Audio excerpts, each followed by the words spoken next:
Hey guys, welcome to Overcrest. I'm Chris. And I'm Jake. How's it going, Jake? It's good. I feel like right off the bat I have to ask you about your hat. Is this stolen valor here, or what is this? Stolen valor? Do you not know? Vortex veteran? I can't make it out. We'll talk about it at the end of like Volkswagen Vortex? Really? In before the lock. Yes. VW Vortex veteran. Oh boy. Okay. I want to get right into it because we've got a guest in the lobby. And there's been a lot moving in the Formula One world. Have you been noticing, Jake? Have you been noticing? I have. I've been hearing the buzz. Now, this is a rare case where I'm not an expert. Rare case. I wanted to bring in someone who is. There's a first for everything. First for everything. We found somebody that's more of an expert in their field than I am. Charles Bradley. He's the editor at DuPont Registry, and before that was global editor-in-chief of motorsport.com. I couldn't think of anybody better to talk about Formula One with us. How's it going, Charles? How are you? Yeah, all good, Chris. How are you, Jake? Good. Thanks for being here. Thank you. It's we're missing your. We had a little bit of a connection problem. So we're missing your handsome face. So everybody's just gonna have to look at Jake and I, or maybe I'll just put like a picture up of you. Well, smiling. Charles, I mean, he looks like a younger Brad Pitt meets like David Beckham. Yeah, I'll take that. Plus the accent. It's very accurate description.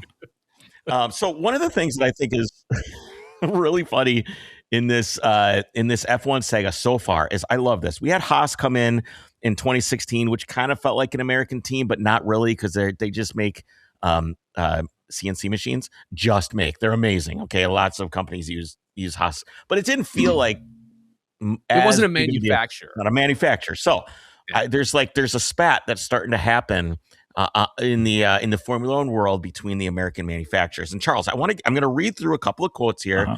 One from GM, CEO of the Cadillac team, and then one from the Ford team. And then I kind of want to get your thoughts on it. So let's start with GM. This is an exchange between Dan Touris and Ford executive Bill Ford. Blah blah blah. Dan Touris says, talking about Ford's partnership with Red Bull as superficial, saying it's not even close. One is a marketing deal with very minimal impact, while GM is an equity owner in the Cadillac team. They're deeply embedded from an engineering standpoint, and they were involved from day one. Those two deals couldn't be more different, basically comparing Cadillac and what Ford is doing over at Red Bull. Ford executive chairman Bill Ford fired back, expressing disbelief at the characterization. Oh, can you just imagine how offended he was? Like some assistant came in, walked into his office, was like, "Sir, did you hear what Cadillac just said?" And I'm just imagining it back. Remember when you saw Ford versus Ferrari and they were all smoking in these rooms and stuff like that? Yeah, she would have slammed down the printed out paper of the spam of the press release. Did you see this? Ford fired back, expressing disbelief at the characterization, saying, "I would actually say the reverse is true. They're running a Ferrari engine," which has got to be the biggest slight ever. I cannot believe that Cadillac, and maybe Charles, when I finish with this quote, you can tell me why they're running a Ferrari engine, because I don't understand. You would think that over the last 10 years, if they wanted to do this, they would have had a black box in a room where they're building an engine. I cannot believe Cadillac is running a Ferrari engine. Just throw their LT1 in it. Just put the Corvette motor in it. It'd be fine. They swap it and everything else. They're running a Ferrari engine. They're not running a Cadillac engine. I don't know if they have any GM employees on the race team. Nothing could be further from the truth in terms of our partnership with Red Bull being a marketing effort. Okay, Charles, what is going on with this rivalry and why is it happening? What's happening? Well, first of all, it's hilarious, obviously, to have these high-powered executives having some kind of schoolboy spat in the schoolyard and throwing these accusations at each other when they're both spending tens and hundreds of millions of dollars on Formula One with their respective programs. And they're kind of both right in a way, because obviously Ford are doing it very much like they did, I think, almost if you go back to the Cosworth DFE days when they dominated Formula One for the best part of a decade, and every car had one of those engines in. They used Cosworth. They used the English engine tuner who actually built the engines and made them so good that everybody. Does that really count as Ford, though? Well, yeah, it was completely Ford badged. The whole thing. There was Ford badges on the Tyrrells and everything. So there was only Ferrari was the only other sort of engine producer back in those those days. So it's very much like that they're using Red Bull powertrains in the UK as the engine builder, let's say. And then obviously what Red Bull are wanting to do, because these new regulations define there's a 50-50 power split between the internal combustion engine and the electrical hybrid system. So obviously Ford's pretty good with their ERS stuff that's already in their road cars, and sort of, you know, when you think to the F-150 Lightnings and stuff like that. So there's definitely back and forth between the two sides of the Atlantic. Is it fair to say, do you think, hold on, Rivian, is there any Rivian tech in the Red Bull Formula One car? Doesn't Rivian and Ford, didn't they work together, form like a little bit of a partnership or something? Or am I thinking of, they did, right? Yeah, I don't know. Oh gosh, that's going way back. I'm trying to remember. But that's the thing. Well, continue. Where does the IP start and finish? Because last year, Red Bull powertrains were partnered up with Honda. You know, when they won world championships together, it was Honda badges on the engines. Very, slightly different engines, obviously with a lot less hybrid power involved.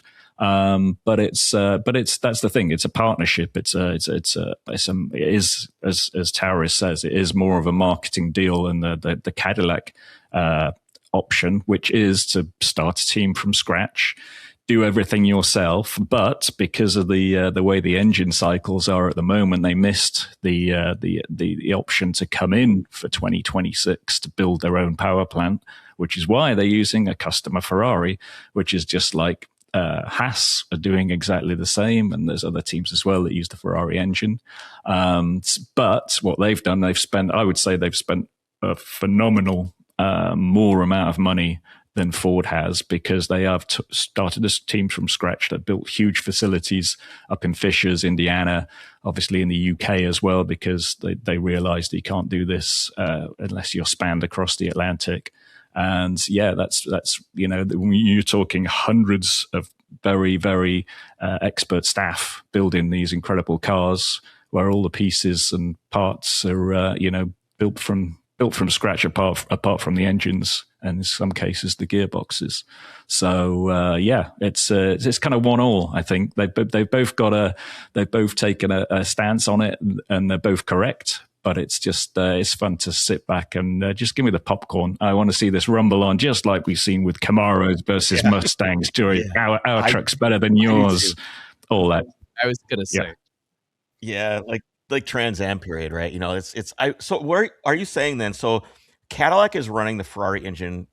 Do we have the playbook for the next engine? So does Cadillac basically have a year to develop an engine? Is that kind of how this cycle works, or how does the cycle work, and how long do they have to develop it? They've changed it around a little bit, and I think it's 28 is the next option for them to come in, and then but they are building their own engine facility. I know for a fact, because I was down in North Carolina, in Charlotte, and near Hendrick Motorsport. They're building a really big engine facility there, and the plan is to build a Cadillac F1 engine right there. Obviously, there's a lot of expertise knocking around those parts from NASCAR and all the other racing that goes on in North Carolina. So that'll be fascinating to see how that opens up, because that's the big thing about these new rules for 2026. They are vastly different engines. So the engine only provides half the power. Now the hybrid system produces the other half of the power, and how that's deployed and how it all works together with the turbo is going to be huge in terms of that. And that's going to give everyone else a 2 years head start on them, really. So, they've been developing their own car in isolation kind of thing. So they might have a little bit of a jump start on the opposition when it comes to aerodynamics and things like that, because they've had more time to prepare this car, hence them using the Ferrari engine for these at least 2 years. Can I ask you, Charles, I kind of with the philosophy of this change to, the 50-50 power delivery of internal combustion and hybrid, is this the regulating body trying to make it closer to road car tech, or trying to make things? Why are they dictating that this must be the case? And that's a very general question, I think, with all motorsport regulating bodies. Like, what is their rationale for this specific regulation. Yeah, it is a little bit of that. Something else they're bringing in this year is the synthetic fuels as well, which is going to be a very big deal. But they really want to put the emphasis on that sort of battery powered technology coming in. So that it does reflect the road car market. At the end of the day, the stakeholders, as Taurus mentioned, Cadillac is now one of those, going more hybrid, going more electrically powered in terms of the power output is a big deal for them, and that's why they're always, and Formula One's always adapts to what's going on in the whole road car market. But yeah, it's just going to be fascinating. They've got to be feeling a little bit of whiplash now then. Yeah, with that, with all the, it's got to be hard. Well, back in the day, obviously, Formula One was like the technology setter, and now there's parts of the automotive world where the OEMs on the road car side are way ahead. Rivian's a fantastic example of how a company's just taken a road car product and probably gone beyond where anybody on the F1 side could comprehend the systems they're doing. So this is almost like a catch up on that side. So this is very much Formula One trying to be more relevant and keep that sort of, all the OEMs want to be able to say that there's technology transfer between their race program and their road car products. And I think that's become increasingly difficult with the turbo hybrid era. And now they're just trying to counteract that by bringing in the more emphasis on the hybrid side of the equation. So they're up to 350 kilowatt on the MGU side. Can you imagine the guy that watches a NASCAR race? He sits down, he watches a race at Daytona. A week later, he sits down and turns on the TV, and there's a Formula One race, and he goes, "Holy shit, there's a Cadillac!" And the announcer at the Formula One race talks about them running a Ferrari engine. Can you imagine what that dude is going to throw his beer through his TV? It's not going to be. I feel like the American audience that's going to be exposed to this, and they will. There will be fans of other motorsports that are going to come and see this for the very first time and see that Ferrari engine, and I don't think they're going to get it. I think there's a little bit of danger there. Yeah, I think, well, let's face it, for a long time, America didn't really care that much about Formula One, did it? Certainly not from a mass populace or mass sports populace, let's say, point of view. The fan base has grown almost exponentially, which is why Cadillac and Ford have realized they've got to jump on this train before it pulls out of the station. They see this as a good opportunity to do that because it's a regulation overhaul season. And even if they mess up, they've at least got the chance to regain ground later on, and they've also got an excuse because it's almost unprecedented that the first F1 testing that takes place at the end of January is going to be behind closed doors. Literally, no one's going to have any visibility of what actually happens because they expect the cars to break down so regularly that they don't want anybody to see it. So that's how big a change these new cars are kind of going to be. They're going to have the opportunity to run across 5 days, but they're only allowed to run 3 days of it. So for each manufacturer. So yeah, it's going to be a big deal. From a fan perspective, don't you think that would be like the most entertaining thing, though, is seeing these cars run for the first time? You can't, though, Jake. It's PR, dude. It's PR. It's just like, remember back in the day when it was Gran Turismo and it was Forza. And then there was Need for Speed. And Porsche would not put their cars in Forza because there was crash. There was crash damage to the cars. And you couldn't put the Porsche didn't want to show their cars being damaged, so they didn't sign the license over. EA got the license because it was arcade. Dude, PR perception is insane. And I'm old. I wonder, are we going to see some of that in Drive to Survive though? Like after the fact, Netflix I feel like has. No? Yeah. It will be interesting if their all access goes to a behind closed doors test. I mean, that will make some fascinating viewing. Right. But I'm old enough to remember when might get me back to that. You're probably not old enough to remember when F1 cars used to break down. Races were decided by cars, stopping and blowing up on track. recent era Formula One, they just don't. They just finish almost 100% of the time. So the fact that there's such a big change is coming, and how it's going to manifest itself on the racing side, it is going to be quite fascinating to see. And a part of me thinks the fan base is going to be really ticked off that they're not going to be able to see these first tests, because you know what's going to happen, especially in a social media age. There is going to be, oh, this has just happened. Oh no, this car can't do more than 2 laps together. There's going to be so much horseshit thrown out, and then you're going to have to try and put together which of it's actually the truth, and then see what happens when they do the proper testing that's going to be in Bahrain in February. Do you think this, Ford, Cadillac, and Audi's involvement is pretty new here?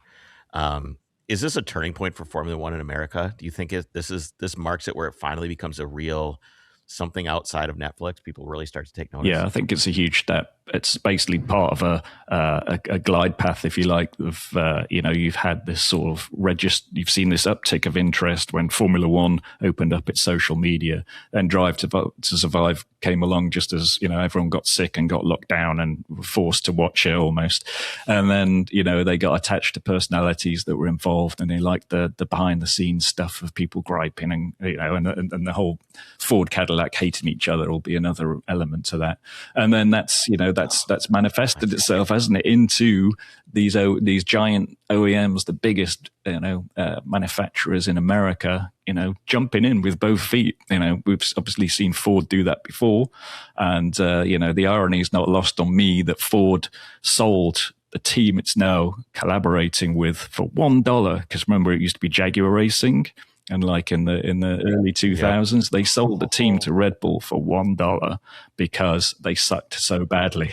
And now they're partnering back up, and it's got hundreds of millions of dollars involved to get back on that team just as the engine partner. So that's another little bit of fun to throw in there. So we did get some sound for these cars. Have you heard them, Jake? You maybe have seen some clips on social media? No. Okay, so we have the Cadillac, which is the Ferrari. Okay. Ferrari. Cadillari. Yeah. The Cadillari.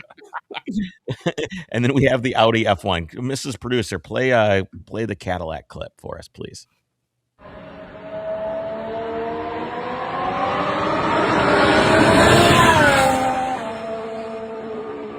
There it is. There we go. That's it. Okay. People are really hyped up on this sound. It's got a little bit. I think you can hear the electric motor whirring a lot louder than it did before. Obviously, you've got internal combustion engine. You've got what's that spinning out up to about 9,000 RPM.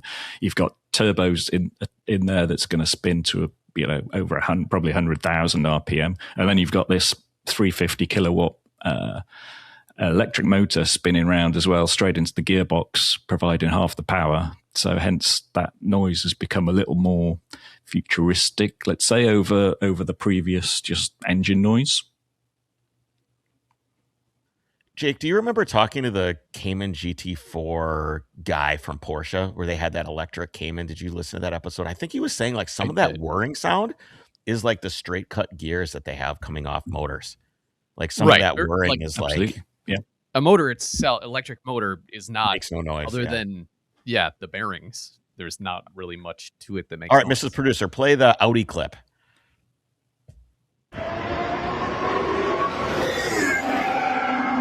Way more pronounced on that the electric sound. I think that depends. That guy where your microphone's being positioned, because what's going to happen with this? I mean, if you watch F1 races, you'll often see them flashing the red lights. The rain lights will come on at the end of a straight, and that's because it's harvesting into the battery. What's going to be a big deal this year is how you do that, because they're going to power some of the batteries actually going to be charged via the engine, because there's so much power that needs to be recycled. It's going to be a lot more pronounced. So if you think about it, before it was, let's say, a 75%, 25% internal combustion engine, electric, hybrid split. Now it's 50-50. You've got that when it comes to harvesting as well. So when they slow down at the end of when they get to an end of a straight, Normally, it would have just taken the electric power away. You lose a little bit of power, but not really that much. Now you're going to probably ask the engine to charge the battery too. So you could get a situation where the cars are going to get to the end of the straights and really slow down. So you will suddenly either hear the electric motor there, and then that'll suddenly cut out, and then it's just back down to half power. And that could be at the end of a straight when they're doing 200 miles an hour. So you could get some really funky kind of closing speeds and stuff like that. So how those deployments are going to happen, and, with all the simulation tools that they've got, there's a ton of stuff that could go on that could really impact the race. And that's before we've got onto the point of active aerodynamics, because that's new for 2026 too. The drag reduction. How is that? Yeah, so the drag reduction system, remember the rear wing used to pop open when you're within a second of a car. Well, now you've basically got these modes. The car can be set in straight modes where it's got the front and the rear wing both will pop open and reduce drag. They've got a corner mode. They've got a boost. They've got an overtake setting. They've got a recharge setting, which obviously it's going to bring in the extreme recharging that could make the car slow down quite a lot. So there's a ton of other stuff that's in play here, and how which team masters that the first could have a really, really big advantage going at the start of the season for sure, before everyone else, sees what's going on. Charles, this sounds lame. Why can't we just let the guys drive the stupid car? Whoever can drive the car as it's set up the best should win the races. Now, I know that didn't lead to like a ton, like if you look back to like the Ferrari Schumacher era, which everybody like absolutely nostalgizes, right? And I've gone back and watched the races were kind of boring, right? So because there was just no DRS or anything like that. But this still, I feel like this is just, okay, we've got a button here for this, we got a button for that. It doesn't seem like the natural extrapolation of a car that, I mean, I know it's just like the crazy tech and it has to, I don't know. Again, I'm old enough to remember when guys shifted. Guys could miss a gear. Yeah. And passes happen because people missed the shift. Let's blow it up. Let's money shift. Bring money shifts back to Formula One. Exactly. Make Formula One great again. Okay, you know what I want to see? Well, I was going to say two things. It's interesting because you talk about like how they're trying to make it closer to, what is relevant in production vehicles and at least make it somewhat associated. Put a CVT in it. Well, yeah, or like, how about the infotainment screens now on Red Bull's car? Yes, maybe maybe they could get an ad served to them as they're driving around. They could. Exactly. Would you like a Red Bull? And it's like, or the other drivers. You're in. You're in a Haas car. Just cracked them, and your wing pops up for DRS, but it's just an ad. Yeah.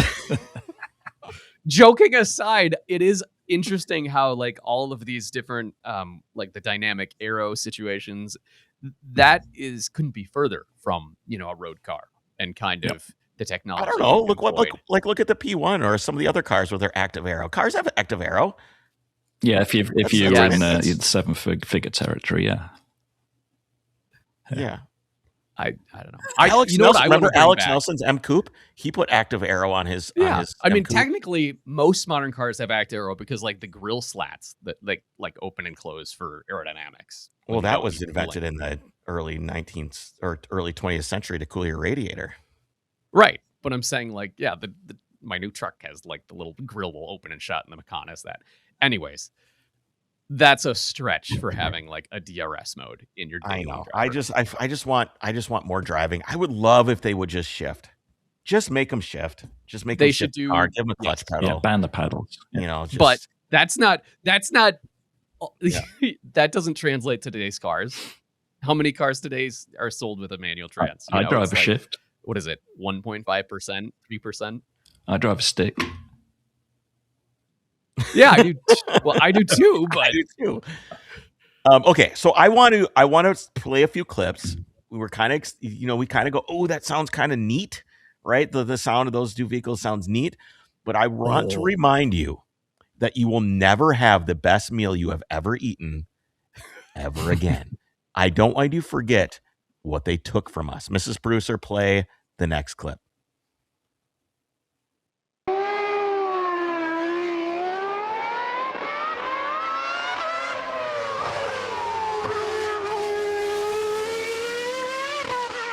Should have given a headphone warning. I turned the volume on this way down, but.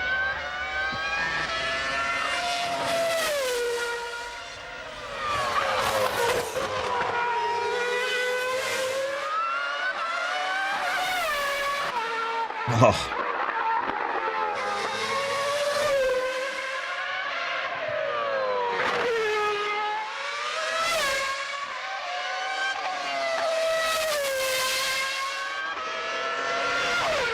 Oh my God, this thing is scooting. This thing is absolutely scooting. And there's like another like small clip here. Ooh, practice start. Or donut. Yeah. You get those tires warmed up, you know? Definitely.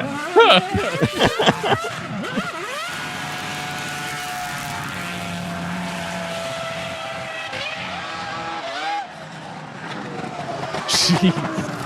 A little sketchy there. And a round of applause. Very fitting. Yeah, you got a round of applause. In 20 years, do you think that this Cadillac thing is going to go to Goodwood and people are going to clap? Straight after V10 or V12's gone up the hill. Oh man, I mean it's tough. Yeah. I don't know. What do you think, Charles?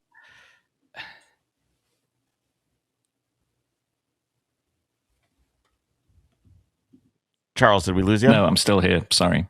What were you asking? Oh, sorry. No, so what do you think of the sound obsession that people have? Yeah. The obsession with sound with these cars. Is it nostalgia? Are we living in the world of nostalgia?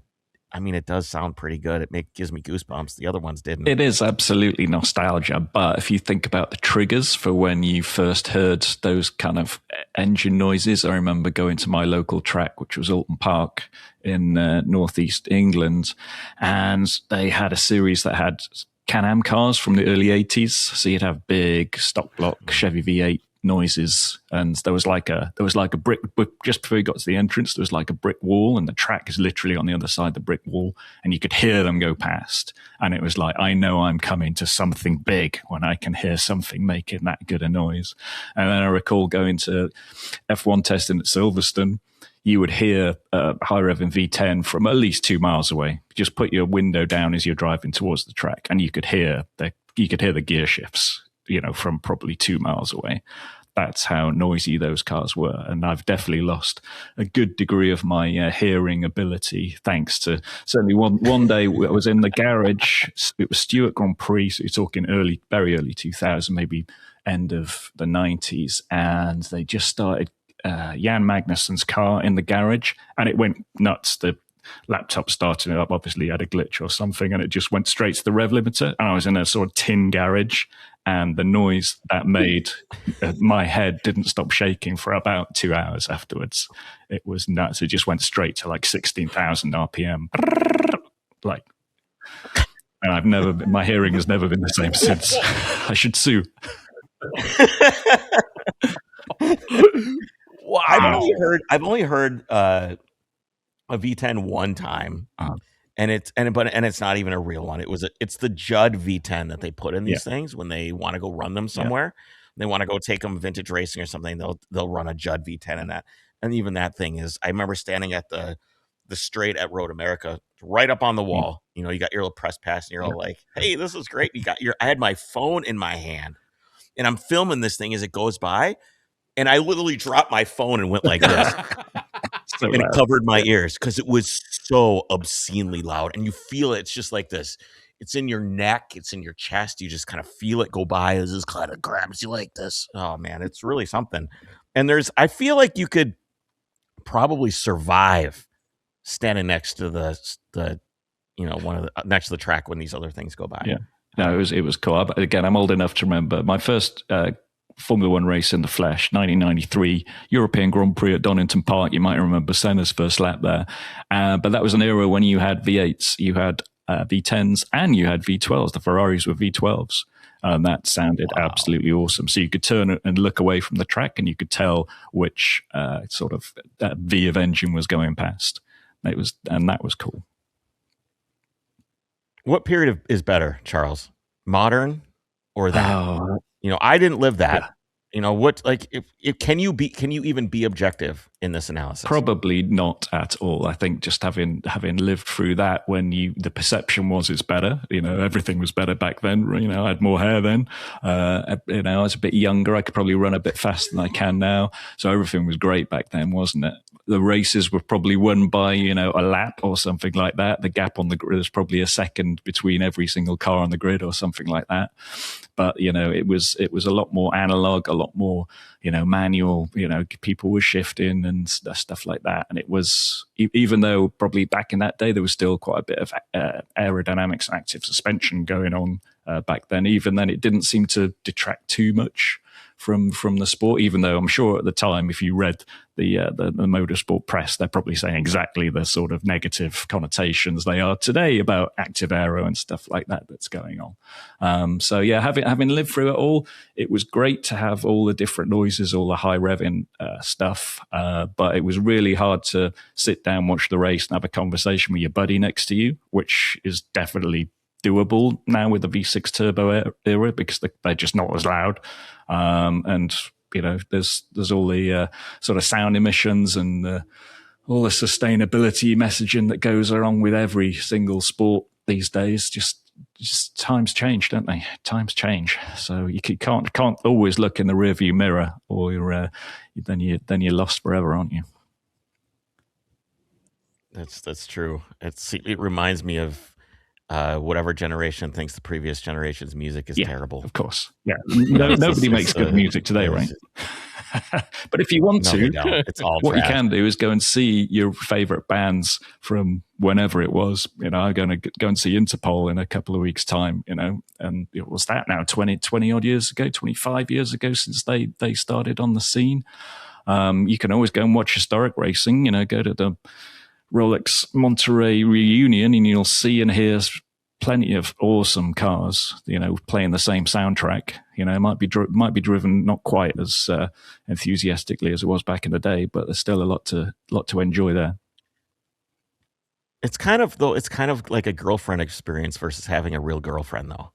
It's kind of not real, and it doesn't really mean anything. You know what I mean? Yeah, it's definitely that. It's I would definitely. It's not like we can invent a time machine and just hop in and go back to Silverstone on that day back in 1990 or whatever. So it is what it is. Charles, thanks for coming to hang out with us, man. Make sure you hang on afterward and let your thing finish uploading, since your connection is a little bit slow. We really appreciate you hanging out. Thanks for the insight and the input, and I think we should have you on for a full episode. Sounds like there's some stories to tell. Yeah, for sure. Thanks, guys. Enjoyed it. Take care. Bye-bye. Jake, did you see Red Bull's reveal? I did. Well, I saw like a clip of it with the airplane that let's Mrs. Producer play. Okay. This is awesome. I want to hate on this, but I just can't. This is the most Red Bull reveal of all time, is it not? It is, yeah. And then the plane takes off going straight up, of course. But the reason I played that clip is because I wanted to play the next one, which you may not have seen, which is Williams' reveal from like 20 years ago. I know.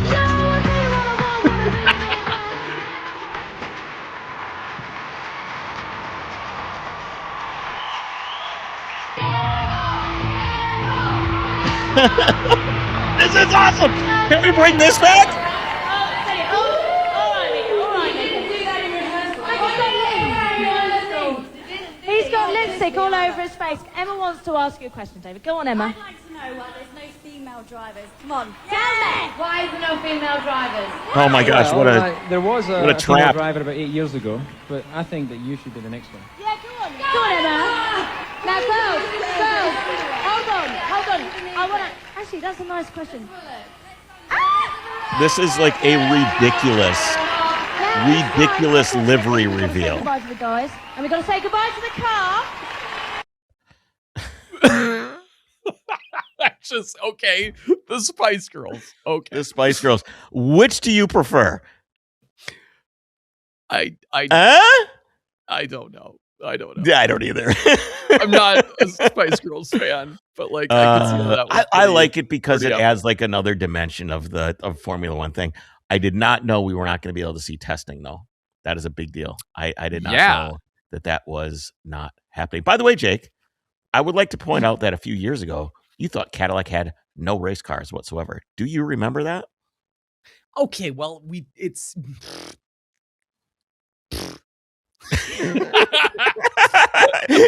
he's got nothing. He's got nothing. I knew they ladies had and the gentlemen. Daytona prototypes, but that's hardly a race car at the time. I don't know. Yes. They had the CTS VLMS car. As Oh well. yes, So- yes, Jake. The Daytona You know what? prototypes, that endurance race. Boy, that's hardly a race car. Tell me about Nokian before I start just ripping into you. Nokian Tires is your source for winter tires as well as performance tires for any season.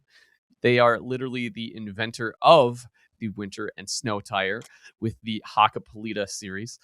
They also have their newest tire, the AS01, which is an all-season high-performance tire, which is basically set apart specifically for drivers who want the most out of their cars. They should have put these on that car that was that V10 thing. That thing didn't have any traction. It should have had some Nokian tires. Yeah, no, it definitely did not. I was seeing that. That probably had like 10-year-old rain tires on it at the time. I doubt it. I bet they put new tires on it. I actually didn't Red Bull, speaking of Red Bull stunts, they did like an ice racing thing with one of their F1 cars with studded tires. Ooh, yeah. Maybe those were Hakkas. Yeah. Maybe. Yep. Who knows? Probably not, but they should have. Well, we all know how unpredictable roads can be, especially here in the Midwest in the winter. So whether you're on the AS01 or a Hakkapeliitta, Nokian offers great tires for any situation. Come with 55,000-mile warranty. They also offer Nokian's tires pothole protection. So if you happen to damage your tire or repair, Nokian will replace it for free. Check it out at nokiantires.com. Chris, I'm kind of disappointed. Speaking of Formula One noises, that you didn't mention, and I don't know if we've ever talked about the Red Bull blown diffuser era and the sound of that. Oh, do you know what I'm talking about? Just that. Yes. Yeah. So it's like, it didn't sound good though. It's not something I need to remember. It was very cool though. The technology of it, I like. Yeah, I like the tech of anything that like envelope, skirts the rules. Oh, I love it. I like that. Anything that breaks the rules or skirts the rules, I'm here for. Yeah, absolutely. Did you see the Formula One movie with Brad Pitt? I did. Yeah, it's awful. My favorite part is our friend Patrick Long was portrayed as like the guy that didn't know what he was doing, and Brad Pitt had to come in and show him how to drive. Did you see that? Well, it wasn't necessarily that. As Brad Pitt was okay, or Pat was okay, and then the last leg of the Daytona was run by Brad Pitt, who is clearly a better driver than Pat Long. But then it's funny because you see the credits, and Patrick Long is the one that actually did all of the driving. For the movie. Sure. So it's What's interesting is the announcers, like Will Buxton or whatever, has to explain, because they're trying to make this movie accessible to everyone, and rather just make it a good movie, they have to be like, oh, and this is a Formula One lap. Now you're going to switch to these tires. When they switch to these tires, this is what, and they like over explain. They use the announcer to anyway. I was sad. I guess I didn't even realize that, but yeah. I mean, it's sad. What do you expect? It was. Expected. I want someone to release a movie that's just an accurate portrayal, gritty, dark, like not just like a movie version of Drive to Survive. Kind of. That's what it felt like with the drama. And the movie yes, it was. We're way behind on a review of this, but I was kind of bummed. The fact, like, how realistic is it that he's supposed to be how old in the movie? It's like his reaction time would be nowhere near. I don't care about that. I don't care about that. I mean, no? Yes. No, I don't care about that part. That's so not realistic, having the older guy there. I know, but that's kind of like a story thread that can be pulled. I just didn't like the way that they constantly over-explained technology and stuff like that. I mean, not everybody knows like you and I know, but still it got to this level of being pedantic that it was just like, oh my gosh, come on. You're right, though. It was Drive to Survive made into a drama. Sort of, yeah. Movie. Okay, it meant to capitalize on that. I'm sure lots of women went to see Brad Pitt. NVIDIA, the GPU company that makes GPUs that go in my computer, gosh, do you know that? Have you seen the prices of memory and GPUs has gone crazy? No. Oh, man. NVIDIA unveils self-driving car tech as it seeks to power more products with AI. NVIDIA has unveiled a new artificial intelligence platform aimed at self-driving vehicle technology, making it better. Speaking at the Consumer Electronics Show Technology Conference in Vegas, NVIDIA Chief Executive Jensen Huang, in his iconic leather jacket, said the company believes autonomous vehicles are entering a new phase of development. Quote, the ChatGPT moment for physical AI is here, Huang said, which is a bold claim. Bold claim. Because what was the ChatGPT moment for AI? Prior, well, do you have an answer, Jake? No, what I don't. Okay. No, I don't. So Understand. my thought is that prior to ChatGPT, AI was something that was just kind of nerdy. Sure. You know, it was nerdy. It was done in the background. It was not nobody knew what a language model was. Yeah. Nah, nobody knew anything. No, it was like just so not usable by anyone. So the ChatGPT moment for physical AI is here, which is AI in a physical thing. So in this case, cars. When machines begin to understand, reason, and act in the real world, robo-taxis are going to be the first to benefit. Before we play this next clip, I think doing cars is probably the best step to do, because I can't think of too many things. I was trying to think of things that would be harder for a physical AI to do than navigate roads filled with human beings. And I can't think of it. I was like, what about a robot doing surgery? That's what my mind went to. Instantly. But it's a focus thing.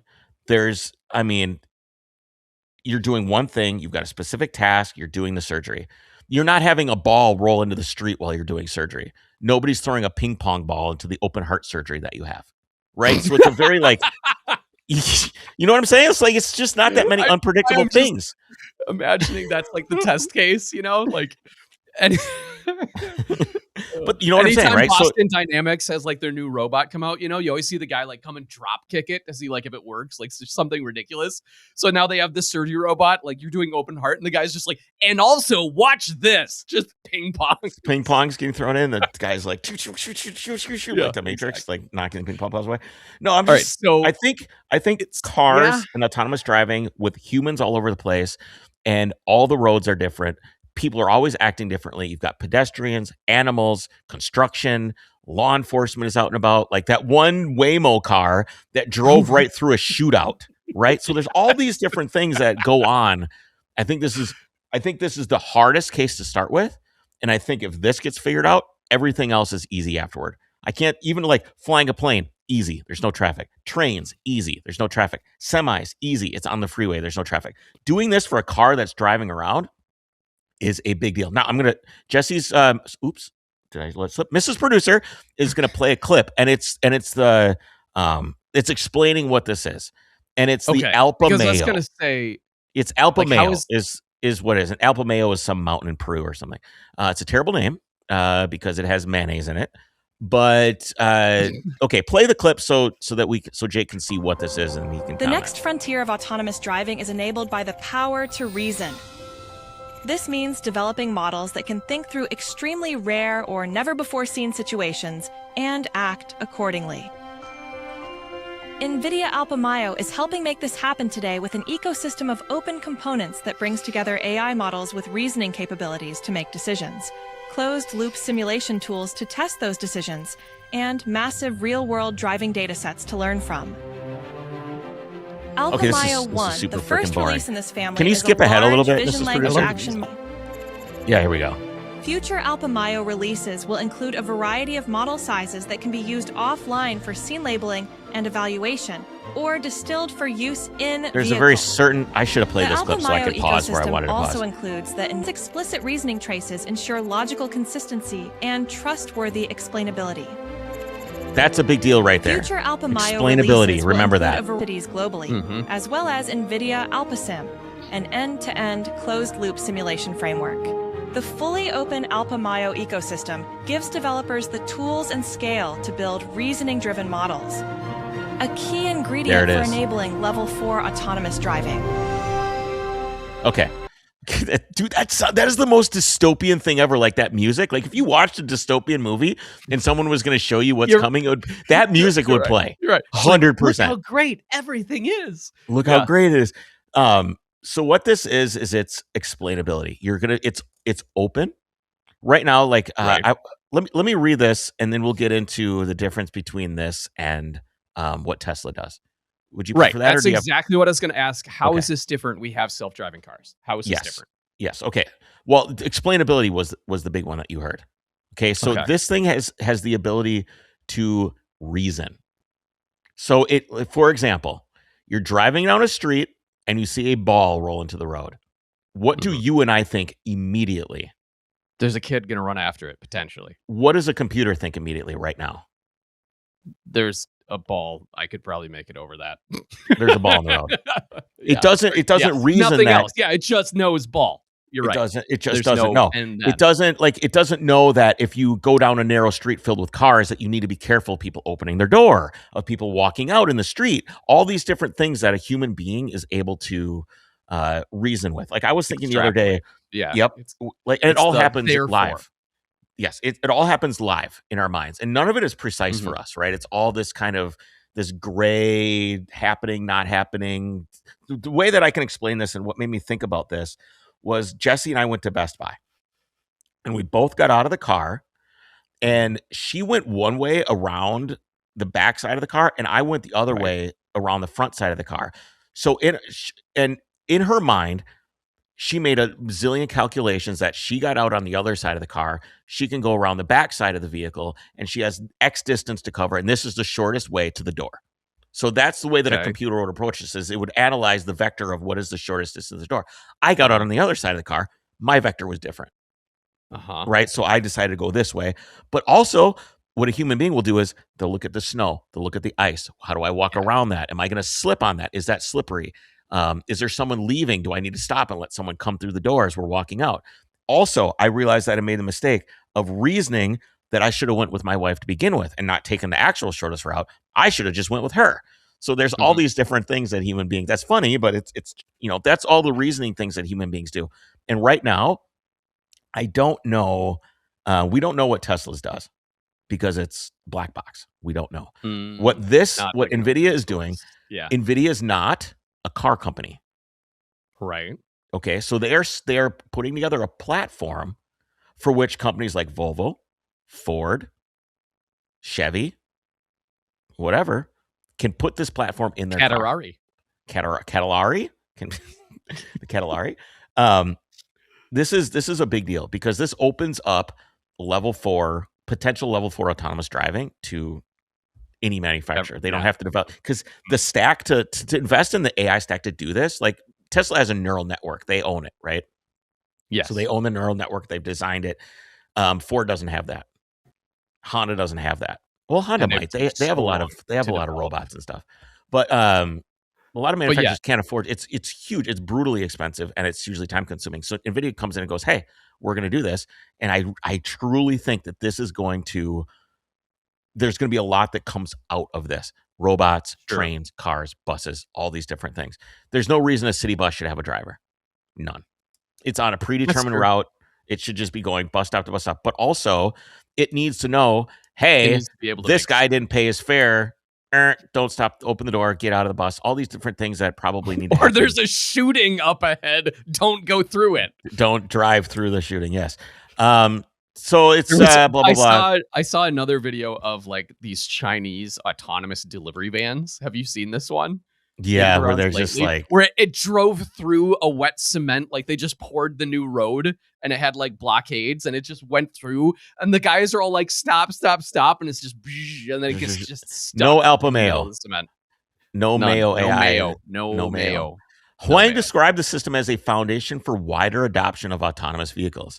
Mayo brings reasoning to autonomous vehicles, allowing them to think through rare scenarios and drive safely in complex environments. It says they are working with automotive partners to deploy the tech, with initial use expected in driverless vehicles before broader adoption across the industry. It's no real time frame. I tried digging. Is there like a real time frame for this? Yeah. It's all beta. So this is, I already said this. I already talked about this. It's a wedge to crack the lock, right? This splits everything open. And I also thought, don't we already have level 5 autonomous driving? You just have to be rich to get it, because you just pay a driver. That's the way to do it. It's much more inexpensive. That could be said for anything. Yeah, that could be said. Just a personal assistant. We got 10 minutes left here. We talked to Charles for a That's long time. it. Jake, why don't you tell me a little bit about Common Gear? I will. If you, I tell you what, Jake, here's what we're gonna do. We get to time in about 10-15 minutes. We'll keep going for the Drivers Club. How's that sound? I like that a lot. All right. That's your message. Sign up for Drivers Club. Overcrossproductions.com/Drivers Club. If you don't do it, you're missing out. All right, go ahead. Tell me about Common Gear. All right. So yes, the story of your car matters just as much as the machine itself. Every receipt, late night fix, rally mile, it's your car's identity. But most of us have the history scattered everywhere, whether it's on Instagram or in the glove box with receipts, or maybe in the trash can and you don't know where it is anymore. The Common Gear fixes that. It's a platform built by real car people and allows you to digitize everything, from maintenance records to build photos, provenance, all organized, all searchable, right there, all in one place. Maybe you purchased a car and it came with literally an entire book of records and oil changes. Is that what you're looking at right now, Chris? Okay, so this is the Mercedes, the 124 Mercedes. This is all the records right here.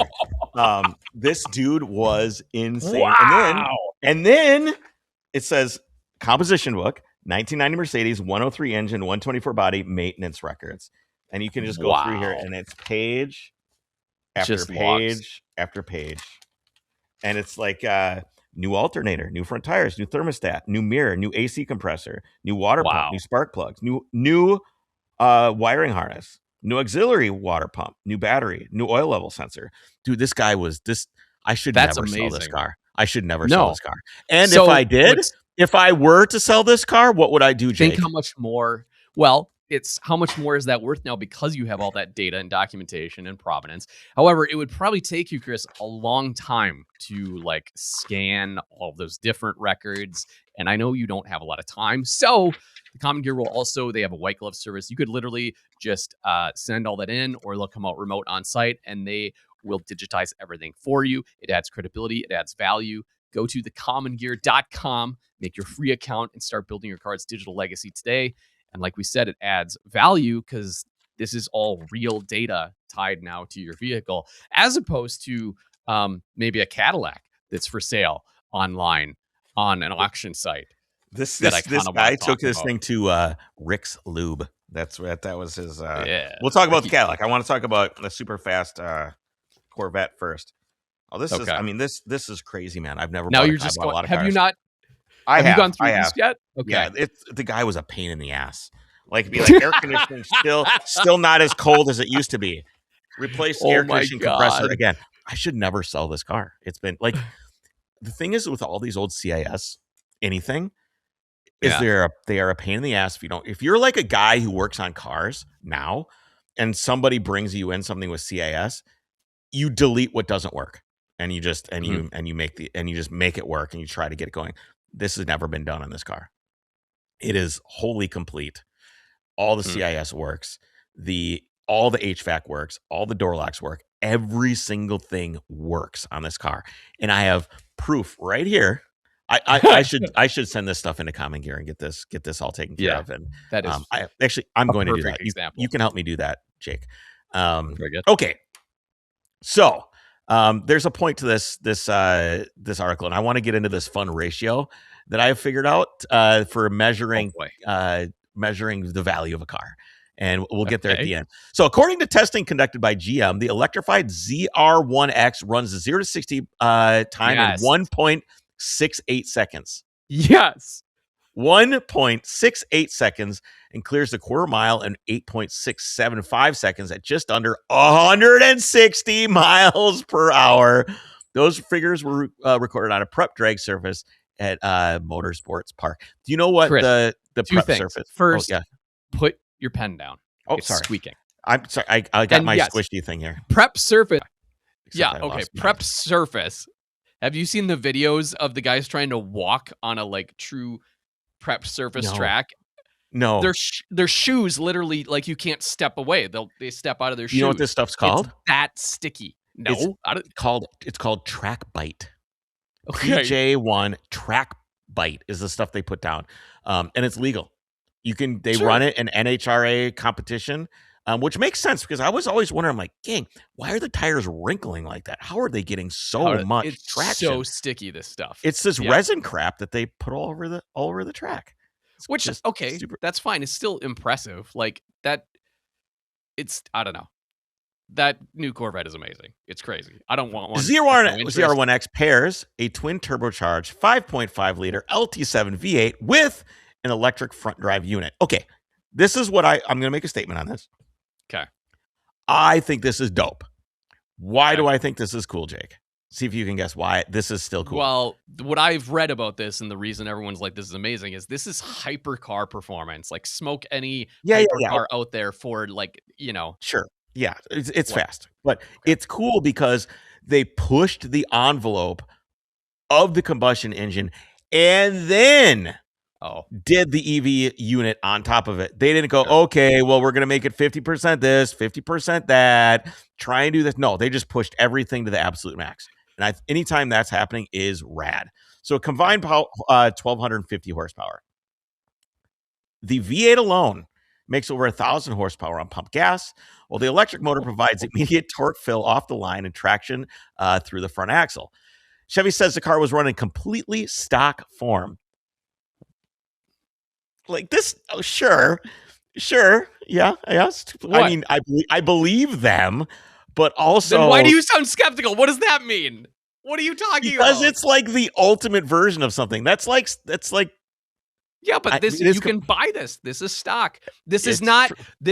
By the way, the what was the Hellcat Demon Red Eyes Super whatever, where like it comes with the suitcase in back, and you have to like put the skinnies on front. And you have to unbolt things and turn it into the like drag car. Like, no, this literally you take off the showroom floor and you could drive it to the track, and it did this, and it will do that for you. Okay, so this is the tires were Michelin Sport 4S's. Just regular tires. Off. Development engineer and test driver Stefan Frick, gosh, what a great name, was behind the wheel for the official runs using Corvette's adjustable custom launch control system. The system manages clutch engagement, torque delivery, and wheel slip while allowing the driver to fine-tune launch parameters. I hate this. You literally, get but good. Like, get good. No, yeah, you don't have to do anything. Yeah, I don't like that. There's no manual transmission. They don't. You imagine pulling up to this guy at a light. It could be the guy that owns the car's nanny's sister could launch the car. Yes, exactly. And it would be faster than anything you have. I do not like this because it 100%. Removes skill. It removes skill. Yeah. Peak acceleration reached 1.75 Gs, and Chevrolet says the car covers the 0 to 60 in under 100 feet. I want to see one of those boob videos with this where they launch the car and the bra flies off. Those are fantastic. One of my favorites. Even with the optional ZTK performance package, which adds a large carbon fiber rear wing and dive planes capable of generating up to 1,200 pounds of downforce, active aero, Jake. The ZR1X manages a 0 to 60. Does it say active aero? Dive planes? Dive planes? Yeah, they're just front canards. But they move. They dive. No. A dive plane is another name for a front canard. That's literally all it is. It's like fender canard strings. Is a dumb word. Don't say it anymore. I don't. It doesn't say active. That doesn't mean it's active because it says dive plane on it. If it's in one thing, it's not diving. It's just doing what it normally does. Think about a submarine. Downward. A submarine has dive planes, and when it's time to dive, they go like this, change the impact of the water, and the submarine dives. Those are dive flaps, not a plane. It's just a plane. The plane happens to be pointed downward, therefore it's diving. Mrs. Producer, look this up, please. I need to know this. Dive plane. This is not new. It's a front canard. An outright canard. You're a canard. In outright acceleration terms, the Rimac Nevera R runs roughly 0 to 60 in 1.6 seconds. The Pininfarina Battista is 1.8. Okay. The Bugatti Tourbillon is 1.9. And placing the Corvette ZR1X directly in the performance bracket. The difference, of course, is price. Right. And here's where I want to invent a scale. It is the dollars per second scale. Dollars. Do we know? Yeah, you literally can buy these off eBay. Plane canard kit. See, Ha ha ha ha ha ha. You're stupid, Chris. Okay. I guess I could admit defeat on this one. Very rare. Take note. All right. So the dollar per second scale is absurd. So we start with the Bugatti. Is $4 million to go 0 to 60 in 1.9 seconds. That is $2.1 million per second. Okay. The Batista is 1.16 million per second. The Rimac is 1.3 million per second. And the ZR1X is 125 grand per second. Except coming your in math at is MSRP. reversed. Your math is reversed, Chris. Because What? take a new Honda Accord or something, and you divide the 50 grand divided by like 10 seconds, and now it's even cheaper than see what I mean? You have to reverse it. Yeah, you did it wrong. Yes, I did it wrong. It's still. Price, yeah, it's price times inverse of. It'd have to be like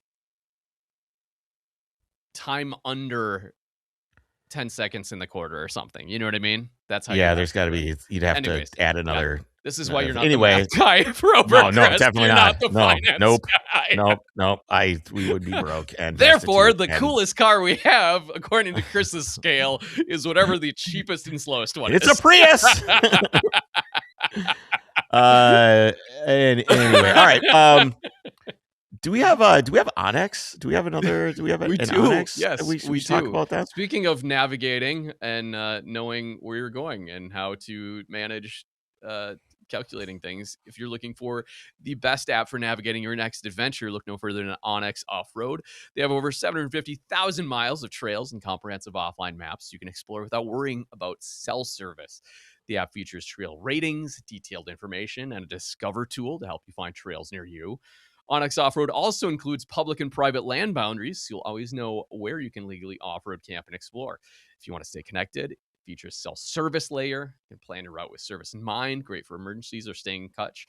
And for added peace of mind, there's wildfire layers. There's all sorts of safety built in. You have tools like route builder, waypoint marking, real-time updates, route sharing. You are fully equipped for any adventure. You can try it free for 7 days and hit the trails with confidence. Download Onyx Off-Road today. All right, we're gonna continue on with our Drivers Club members. We've got let me do the Cadillac one.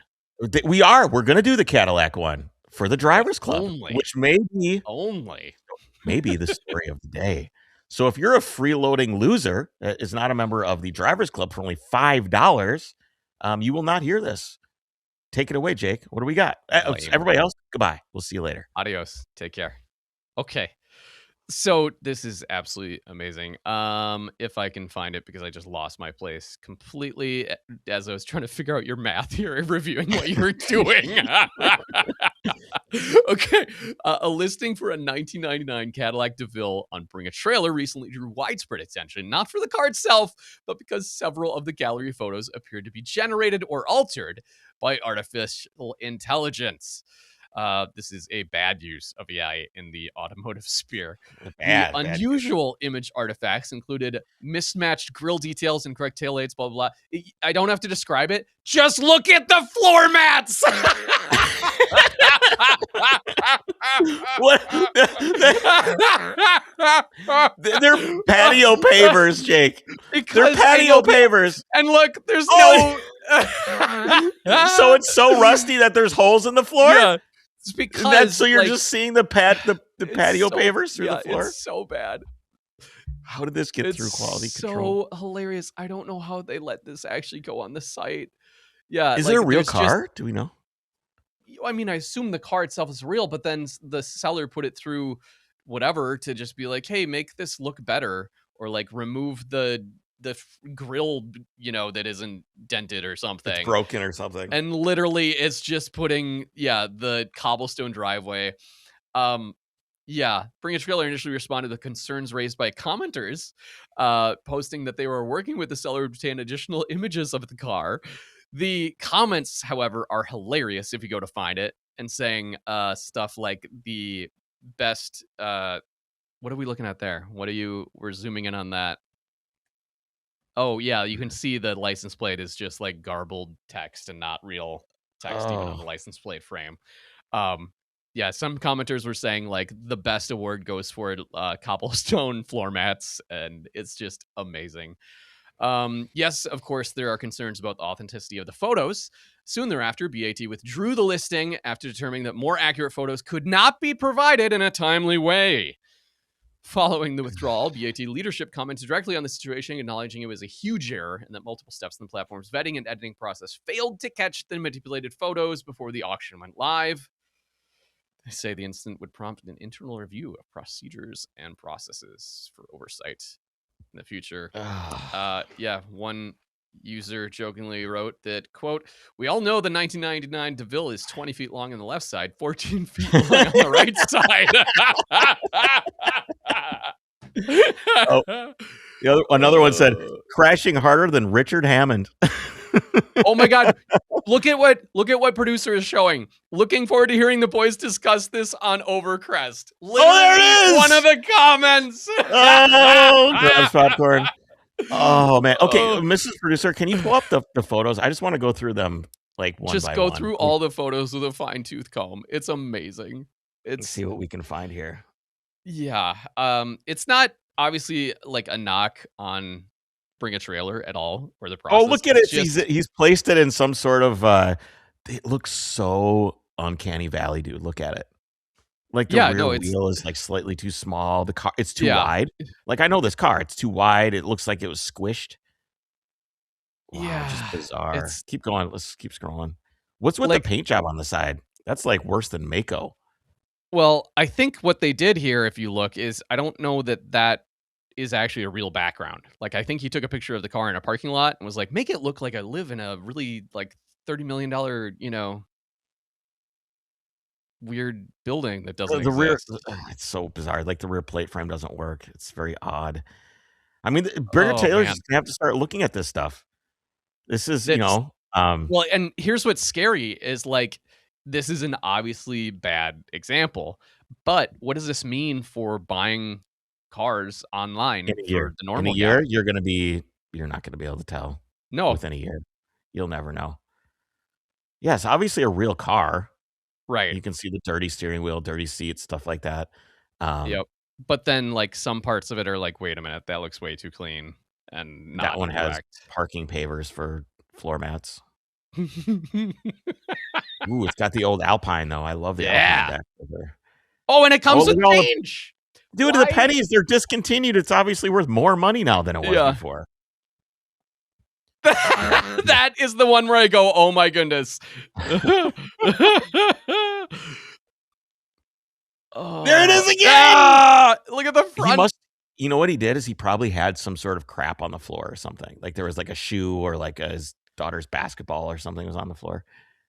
I think it was just, I don't know. Like he's like, make all the photos look like it's on cobblestone or something. I don't know. It's none of it makes any sense. Yeah, because look at that photo. He's nowhere near cobblestone. Look at the right exhaust tip too. It's very bizarre looking. This one may be real-ish. Wait, is that VIN number AI'd? Why is it so weird? Look at how weird the font is. Look at the 6 and the 3. Really, the 3 is what I don't get. Some of those look at the 2. Okay. Look at the 2. The serif on the top of the 2. Does this car not exist? I wonder if it's just a giant ruse. The whole thing is a scam? What is the scam? Like, they're not going to pay you if you don't deliver the car. Maybe it was just like a kind of like a guerrilla thing where they never planned to be paid or sell the car. They just wanted to show or try to, maybe they were just trying to embarrass Bring a Trailer or something. You know what I mean? Yeah. Chris, did you know we're launching our own auction site? And this was actually me just trying to downplay Bring a Trailer, our competition. Yeah, Overcrest.auction. Except I don't think this is not a knock on Bring a Trailer. This thing no, not at all. What I'm saying is, more this and more is people. Just it's scary, and it's a reality check that, oh crap, this is going to be every Facebook Marketplace photo soon enough. All right, I've got one more news article, and then we are out of here. I'm interviewing Aaron Ross, BMX professional biker, and one of the co-founders of Manual Focus, is going to be on the podcast Nice. next week. So I got to interview him soon. But I did want to get to this article. Okay. And I don't really know what to say, but we'll see how things go here. This is for Drivers Club only, of course. I don't know that I would do this one on the regular.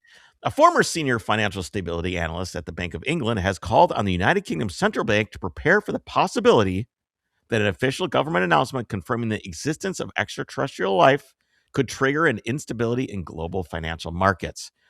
According to the reporting in The Times, Helen McCaw, who worked at the Bank of England for about a decade, wrote to Governor Andrew Bailey, urging that the bank incorporate such a scenario into its planning and stress tests. McGraw said that an official disclosure by the United States or another major government confirming technology advanced non-human intelligence could prompt, quote, extreme price volatility in financial markets, widespread bank collapses or runs, failures in payment systems, and a loss of confidence in established economic models. McGraw argued that even if the likelihood of such an event is low, the potential consequences would warrant formal contingency planning by policymakers and central banks. Dude, I feel like if we find out there's aliens, I'm less concerned about my finances stock portfolio. Yeah, it's Independence Day. I'm not even going to bother to sell. I'm just going to let that stuff go to rock bottom. Doesn't matter. Just doesn't matter. Doesn't matter. So okay, hold matter. on. What are the facts of this story? What is actually happening? So the guy from England is Bank of England is telling a bank, is telling the Helen reporting this up. Helen McGraw, who worked at the Bank of England, wrote to Governor Andrew Bailey. There you go. That must be Andrew Bailey right there. Bank of England must plan for financial crisis sparked by aliens. Telling the politician you need to have policies for this. The former analysis said the central banks and financial authorities could no longer dismiss discussions about unidentified anomalous phenomena. Come on, can we just say UFO? Why do we need a new acronym? Because it's anomalous. Can it just be unidentified? Well, I guess maybe they're not flying. If they're going under the ocean like they've said they're going. The orbs. Yeah, the orbs going in the water. They're not flying anymore. They're swimming with their canards. She emphasized the acknowledgement of non-human intelligence might undermine collective confidence in the preparing strategies community, blah, blah. The Bank of England has not publicly responded. And there's no indication that it was formally adopted alien disclosure scenarios in its official testing frameworks. The discussion comes amid wider public interest in unidentified phenomenon and recent documentaries featuring interviews. What are these AI photos now? Oh my gosh! It's from the news article. It's from the news article. Oh my god! Okay, since we're on Drivers Club, I'm just gonna interrupt you. I saw the most frustrating thing. We're watching TV with commercials, like actual network television. I'm sorry. I know. But it's because I don't ever watch commercials. Progressive, like a big company with a massive advertising budget, the entire commercial was AI. Yeah. The entire commercial was AI. Yep. So are the drug ads. So bad. If you want to see ads about happy people taking drugs, it's all AI. It's so frustrating. Yep. Do they not realize that we can tell, and like it's not, I don't know, maybe, but your mom can't. True. It's I don't know why it sickened me so much. What were you watching anyway? The Price is Right.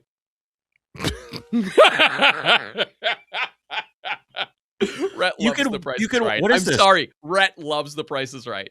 Well, go watch old ones with Bob Barker. Yeah. That was there's a whole PDF. There's a whole PDF of the apparently policy unidentified anomalous phenomena policy. Just go watch Bob Barker. He's way better than Drew Carey. Isn't Drew Carey the guy right now? Yeah. He's got nothing on Bob Barker. It is funny. We do go back and watch some of the old ones, and it's like some of the stuff that they did back in the day. You're like, oh, you cannot get away with that today. Like slapping the girl's ass as they come up on stage, and it's like, how much is this going to cost? Yeah. All right, guys. Drivers Club. Hey, thanks for hanging out with us. Thanks for being part of this. As I've said before, look forward to something special this year. We're going to do something very, very special for you guys. Until next time, we will see you later. Take care.